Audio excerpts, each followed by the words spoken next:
Welcome back to the program. Joining me now is comedian and host of Primetime with Alex Stein. Alex Stein, Primetime 99. Thank you for joining me today here on the U.S. Report, my friend. Great to have you with me. And I want to talk about America's favorite couple, Barack and Michelle Obama, the royalty of the United States. Well, not really. A lot of speculation about whether or not their marriage is doing all that great. Here's a little bit from Michelle's podcast, Acting Totally Normal. Wait, you guys like each other? Oh, yeah, really, huh? That's so the nice. rumor mill. It's my husband, y'all. She took me back. Now, don't start. I can't. It was touch and go for a while. It's so nice to have you both in the same room I together. know. I know, because when we aren't, folks think we're divorced. Alex, that seemed more staged than a performance of Shakespeare in the park. Is it just me, or should I be cynical about this whole thing where they're keeping the state of their marriage in the headlines? It feels like they're trying to almost keep their relevance just by becoming a fodder for celebrity gossip. I know. I mean, I think you're exactly right. They're kind of giving us Will Smith and Jada Pinkett vibes, where they obviously don't like each other. It seems like the love is lost, but they feel like they have to be together because of their public persona. But, if we look at, Barack Obama, he recently in the same interview said that it's very important if somebody has a gay mentor. And then he also said after, his past relationships, one of his other relationships said that he wrote letters fantasizing about having a boyfriend. So I don't know. Barack Obama might be bisexual. I know that sounds crazy. I know that's a weird allegation to make, but he makes a lot of weird evidence for being very pro LGBTQ. And I think there's something up with Barack Obama. Call me crazy, James. Yeah, I just think that whole sort of marriage is a little bit sort of interesting. But every marriage has its own sort of, I guess, routine. But it does feel to me, too, that they're just like trying to stay in the spotlight by making us all talk about it, which we're doing, because who would have remembered Barack Obama if it wasn't for their little marital podcast? Now, I want to move on, too, though, because there's so many other things to talk about. The National Urban League is sounding the alarm, saying that there is a state of emergency in the country because of the Trump administration that has set fire to policies protecting human rights, fair housing, health care, and so on. Tell me about this civil rights group and this Trump derangement syndrome. Is this a fundraising tactic? What is going on here with these groups that have not seen the fascism that they wanted to descend so they could make a big deal about it, descend on the country? James, you hit the nail on the head. This is a fundraising effort to try to be like a victim, to play a victim.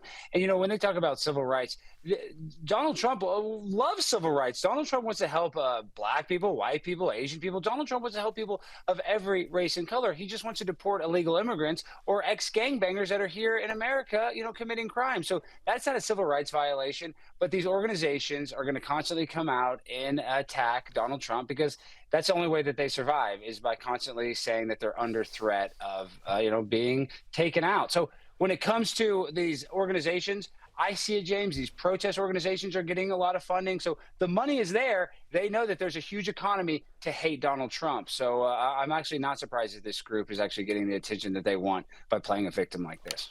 Well, here's a question for you here now, too. A question without notice. You've got all these people in the government who have all been cashiered by DOJ, who are losing their jobs because their agencies are being shut down. Is there a danger to the Trump administration that all these people who had jobs and relevance before are now going to create more and more of these sorts of organizations and, resistance movements to try and, keep themselves going, but that's going to wind up dragging politics in the U.S. further to the left in reaction to the right? No, you're right again. I mean, I call it the protester industrial complex, where these people, it's not that every protester is getting paid, but the people that organize a protest are getting paid. These people that create the Discord groups or the Facebook groups. So like I said, there is a huge economy of radicalizing people to go against Donald Trump, and it's inorganic. It is 100% astroturf. It's done by people that are just trying to make money instead of actually try to create a political movement that is genuine. So you're going to see more of this. I've seen an increase in protests exponentially since Donald Trump came into office. Well, yeah, and I think we're going to see a lot more of it. I'm glad that you've nailed this, because this is the way this is all going to go, because look at, we've got people like Joy Reid who've made a whole career out of this Trump derangement syndrome. Have a watch here and listen to what Joy Reid says about Trump supporters. Trump has those kind of voters. They are dedicated to him personally.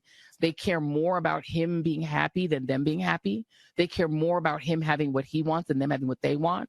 They will give up their health care. They will let their daughters be destroyed. They will let their families be destroyed. They will do. There's nothing he can do. He can drown them in Texas. He can take away their FEMA. He can do anything he wants to them. There's nothing you can do about it. It's a cult.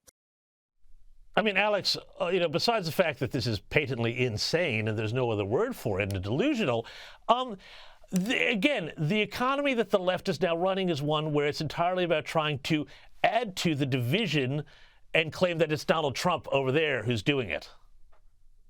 Well, this is why Joy Reid is such a liar, is that if you can see how the handling of these Epstein release has gone, it's the right that is actually holding Donald Trump accountable, something that nobody did during the Biden presidency. Nobody on the left actually said, why do we have an auto-pin president? Why is our president basically senile? But on the right, we're actually calling out the transparency. We're saying, hey, Donald Trump, you said you're going to give us this, and we haven't gotten quiet. So I think it's very hypocritical for her to say that people will just blindly support Donald Trump when they're the party of blind support. They're the party that will just follow the leader no matter how repugnant the leader may be or how incompetent that leader may be. So it's all projection is what she's saying, in my personal opinion. I think you're absolutely right. That's not opinion. That is fact. Alex Stein, thanks so much. I'd love to talk more about this, and we're going to do that again soon. Thank you so much for joining me. Now stick around because Only in America is coming up. But before we hit that break, there were some pretty spicy scenes at a Coldplay concert in Boston Thursday night. Check out this couple on the Kiss Cam. They got a little more than they bargained for. Oh, look at these two. All right, come on. You're okay? Oh, what? Either they're having an affair or they're just very shy.